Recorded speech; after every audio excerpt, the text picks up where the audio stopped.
Hello, this is Maestro X, and I'm going to go over the Level 2 academic word of the day, affect, for Week 8, Quarter 3. Let's take a look at the flashcard.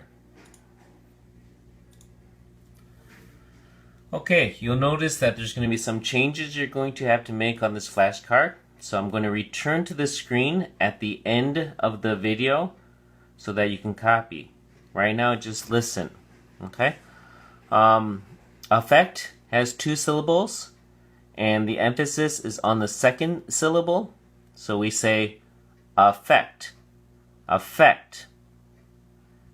It is a verb, so you're going to use it as a verb, okay? And it means to produce or to make a change in someone or something else, okay? So if you're able to change someone else, you are affecting them, okay? The changes that I'm going to have you in your note write down is that the noun form, effect, is what you want to say when you're talking about the change itself. So the change or result produced is called an effect. All right? So this is the noun, the change itself. This is the verb, to make the change. Now, this is a very common mistake. A lot of students will try to use effect when they want to use affect. Okay?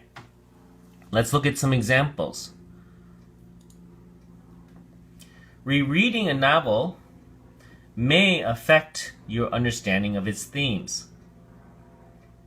A lot of students, when they're reading a novel or a book, they're like, I don't really get it. I didn't get so much out of it this time. Or this is what I think the theme is, but I'm not totally sure. And I'll tell the students, well, reread the book in a few years. Every great piece of literature, every time you reread it, it affects you differently because you are not the same person each time that you read it. So here we have a young boy reading maybe a novel, and then later as an old man reading the same novel.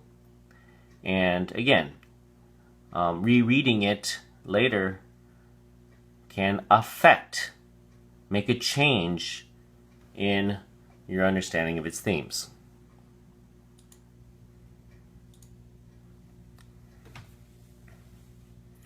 Let's take a look at the familial words. We have affected or unaffected, the adjective. So something that has been changed, we say has been affected. If it's unchanged, it's unaffected. The thing that's doing the changing, we can describe it as affecting. So you can say the affecting teacher changed the student by giving him or her new strategies in reading. We also have another adjective called affective. Affective. And this is very specific, okay, about making emotional changes. Okay? So if you're a parent and maybe the local school, gives you a phone call and says, hey, we want you to come in because we want to talk about the affective behaviors of your child. They're talking about the emotional changes that your child seems to be showing. Okay? So affective relates to emotional. I'll show you an example here. We talked about rereading a novel may affect your understanding of its themes. Well, several students second quarter read the Holocaust memoir Night. And it's a very emotional book. So for a lot of students, it can create emotional changes in them. So we can say the reading of the Holocaust memoir Night is affective for many of our students. Okay, so it produces an emotional response.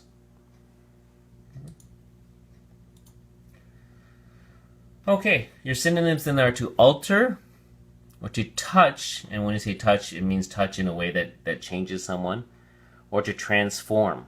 Okay, that's in our vision statement for the school, is that Escuela Popular transforms our students' lives. So it affects students' lives. Right?